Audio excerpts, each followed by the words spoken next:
तो आपने महाराष्ट्र की जनता को सुना, सबने भरोसा प्रधानमंत्री नरेंद्र मोदी पर जताया है। कितना ही बड़ा या छोटा चुनाव क्यों ना हो, लोगों की प्रधानमंत्री नरेंद्र मोदी के विकास के प्रति जो दीवानगी है वो सर चढ़कर बोल रही है। साकेत भी हमारे साथ बने हुए हैं। साकेत, वहां की जनता किस मुद्दे को ध्यान में रखकर वोट कर रही है? क्या विकास का मुद्दा आगे है, या फिर जिस तरह से महाराष्ट्र में जाति को लेकर लड़ाई चल रही थी, महाराष्ट्र में घुसपैठिए को लेकर बयानबाजियां हो रही थी, वो मुद्दे हैं?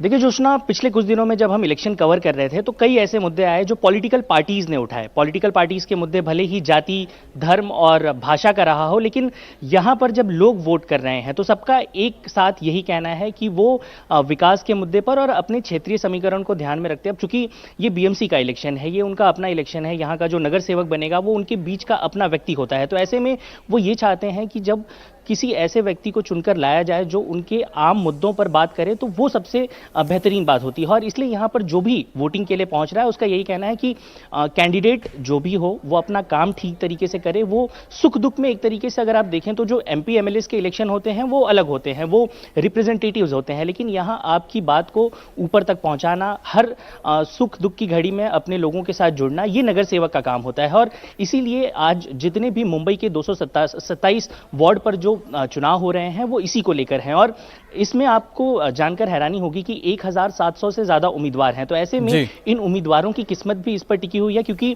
पिछले 7 सालों से इलेक्शन नहीं हुआ है। आप किस्मत की बात तो कर रहे हैं, मौजूद हूं, ये अमित जी, आप तस्वीरें दिखा लीजिए, तस्वीरें दिखा दीजिए। जी अमित,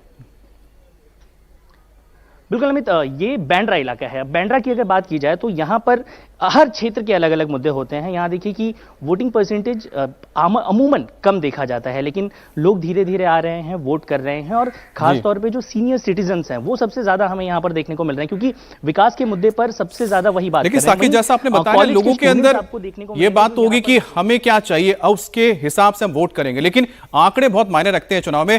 राजेश, क्योंकि लगातार आपने बहुत सारे पॉलिटिकल लीडर्स के साथ इंटरव्यूज किए थे, उनसे आपने बात की थी, कैमरे पे बहुत सारे सवाल भी आपने किए थे, लेकिन सबसे महत्वपूर्ण है कि 2017 की अगर बात करते, थोड़े आंकड़ों पे बात करते हैं तो थोड़ा हमें इलेक्शन समझ में आ जाएगा, क्योंकि 82 और 84 का फर्क था शिवसेना और बीजेपी के सीटों को लेकर। 28 और 27% वोट परसेंटेज आए थे, लेकिन अब 2017 के बाद हालात बदल चुके हैं। बीजेपी इंटैक्ट है, शिवसेना में दरार आ चुकी है, एनसीपी में दरार आ चुकी है।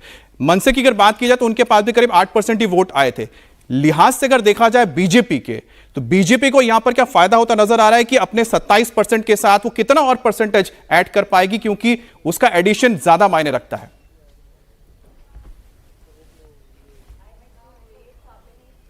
2026 में महाराष्ट्र की राजनीति में आमूलचूल परिवर्तन हुए हैं, और अगर हम 2024 और 2026 की बात करें तो हम कंपेयर कर सकते हैं। 2024 में जो चुनाव लड़ा गया, जब शिवसेना टूटी और उसके बाद वो चुनाव हुआ, लोकसभा का चुनाव हुआ, पूरे महाराष्ट्र की हम बात करें तो एकनाथ शिंदे जो है वो उद्धव ठाकरे पर भारी पड़े थे। लेकिन अगर हम मुंबई में आए तब उद्धव ठाकरे जो हैं वो एकनाथ शिंदे पर भारी पड़े थे।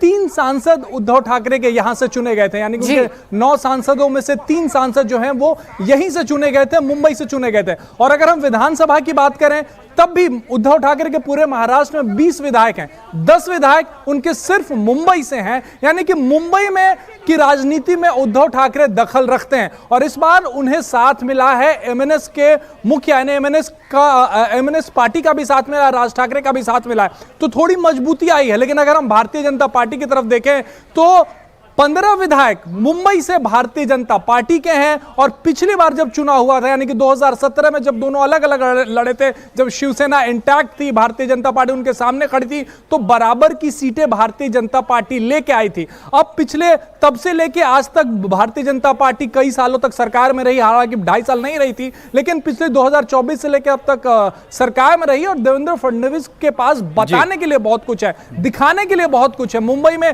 ट्रैफिक की जो समस्या होती है उससे निजात उन्होंने दिलाई है। कम से कम साउथ मुंबई से बैंड्रा आप महज 20 मिनट में पहुंच जाते हैं। ये बताने के लिए, दिखाने के लिए देवेंद्र फडणवीस के पास है, और इसी पिच पर वो लड़ाई लड़ रहे हैं। की बात लगातार राजेश हर कोई नेता कर रहा है, लेकिन जिस तरह से मराठी गैर मराठी का मुद्दा ठाकरे ब्रदर्स के ओर से उठाया गया था, उस पर भी क्या बीएमसी चुनाव का रुख तय हो सकता है? इस पर भी आगे बात करेंगे। लगातार हमारा ये महा कवरेज जारी है।